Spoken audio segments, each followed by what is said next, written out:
job done. How many of you believe that? Amen. So who does God use to bring an end to famine? Did he use Elisha? I mean, did the king of Syria go out and do something great? He got on board a little later. Did God have to send down the host of angels to make a difference in the situation? No.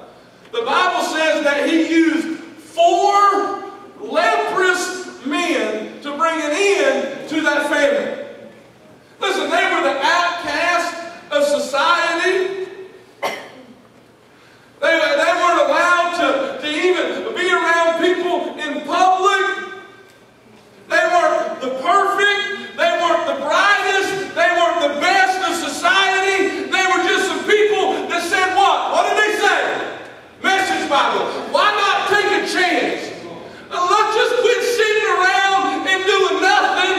Let's just quit sitting around and talking about how bad the situation is. Why are we just going to sit here until we die? Let's get up and take a chance. Let's do something.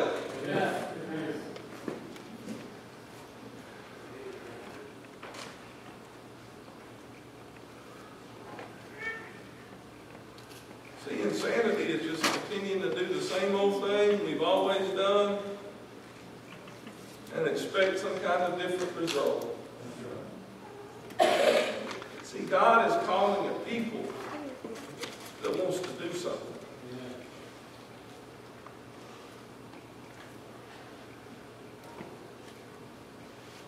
And how many of you understand that if God can just find some ordinary people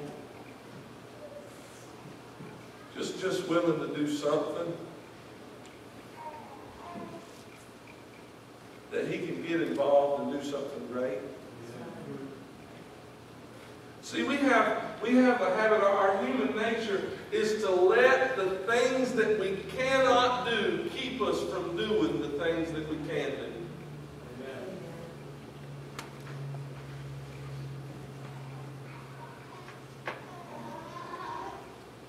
The Bible says that as they were walking toward the camp of the Syrians,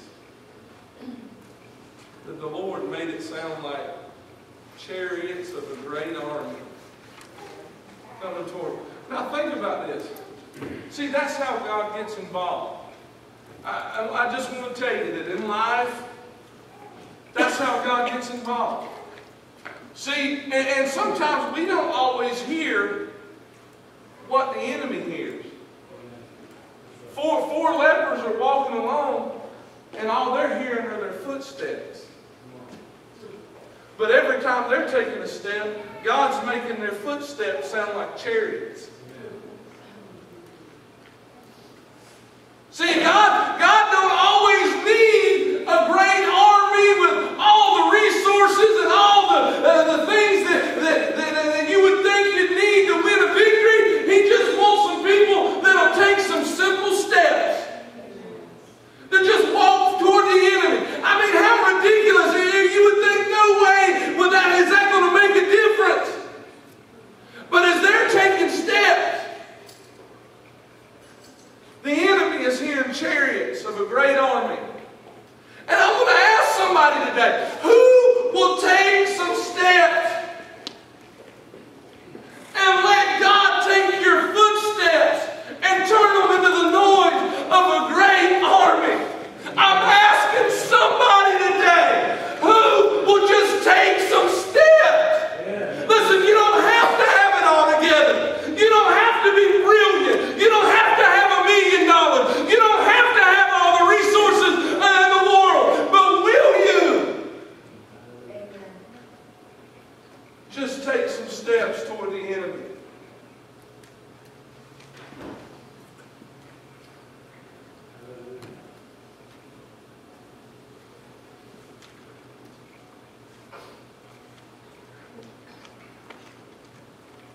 Because there is a city and there is a nation that's hungry.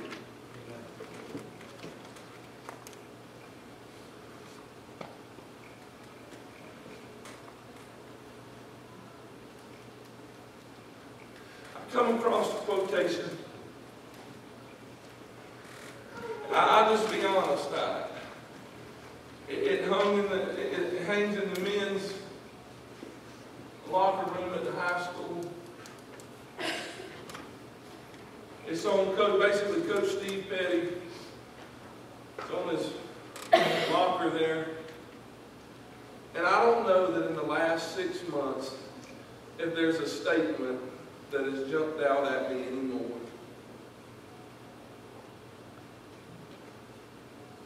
But it says, on your worst day, you're still some kid's best chance.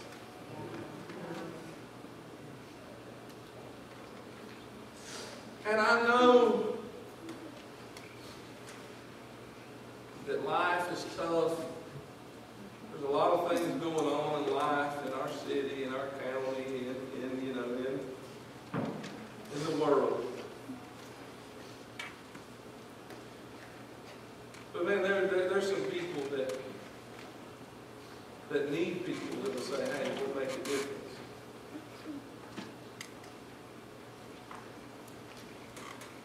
And maybe all you have the ability to do is just take steps.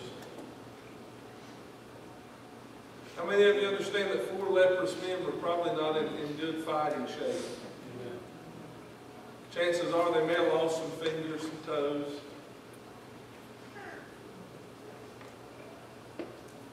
But they were willing to do what they could do. See, that's what supernatural is. It's just God adding His super to our natural. Amen. And making a difference.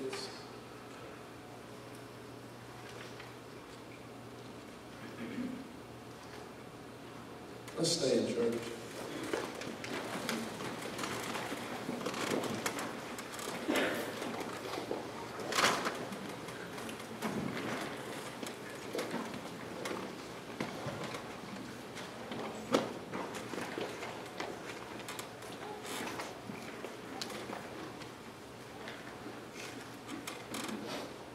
Here's what I want us to do today. I just want as many of us as will to just come down to the altar area. You can kneel, stand.